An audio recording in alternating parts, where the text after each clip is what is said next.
नमस्कार प्रथम मो चैनल को स्वागत करुच्ची आसते आज गोटे बनइबा कुल्फी देखो कुल्फी बनइबा तो क्षीरटा नहीं लिटर क्षीर नहीं जो थे कि 250 ग्राम चीनीटा मुझे मिल्क पाउडर नहीं ड्राई फ्रुट्स नहीं आ गुजराती मु गुंड कर आसतु एथर क्षीरटा को बसईदबा।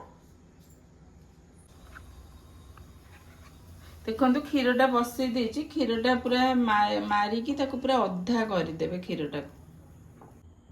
देखो क्षीरटा भल भाव फुटिकी टिके टिके मरी आसला। देखो क्षीरटा मु प्रथम आपन कही रखुची क्षीरटा टिके भल क्षीरटा नेबे ओमफेड्र खांटी क्षीरटा नेबे। आसतु एथर चीनी आ आलमंड्सटा पकईदबा। देखो आलमंड्सटा काटिकी एमती छोट छोट करी मु रखीची।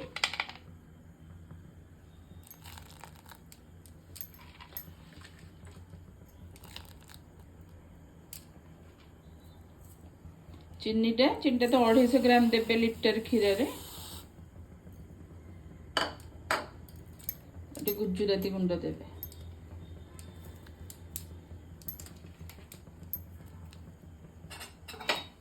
भल भाव एमती गोलेबे काले तलू टिके लगी जीवो से कंटिन्यूअसली एमती गोलेबे।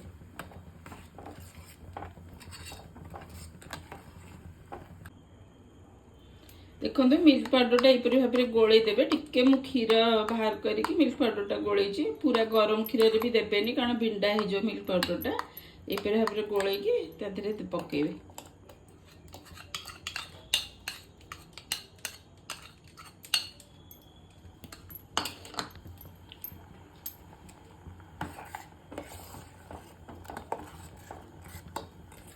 क्षीरटा मरी आसला। देखो बढ़िया कलर भी आसीगला।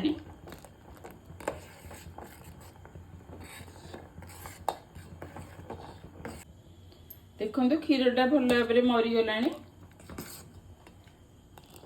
यपरी भाव में पूरा अधा कर क्षीरटा को मारिदेवे। आपको किसी समय ठंडा पे छाड़देवे तापर कुल्फीटा आम प्रस्तुत करिया। देखो ये ठंडा हो गला। देखो आसता छांचरे देदबा।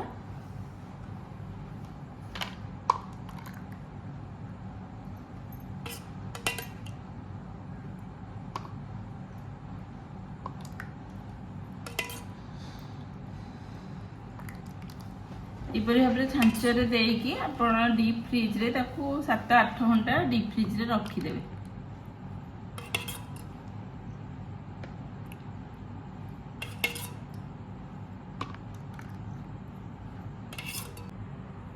यपरी भाव में भर्ती करदेवे बंद करदेवे। नहीं डीप फ्रिज रे 6-7 घंटा रखीदेवे। देखो 8-10 घंटा रहीगला डीप फ्रिज रे। आसुले थर कुल्फीटा बाहर करिवे।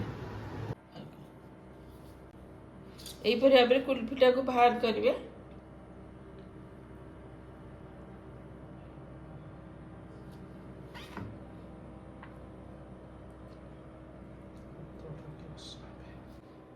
यहीपरी भाव में कुल्फीटा को प्रस्तुत करेंगे। किपरि लगिला मोर कुल्फीर वीडियोटे आपण मैंने लाइक शेयर और सब्सक्राइब निश्चय करेंगे और कमेंट्स करेंगे।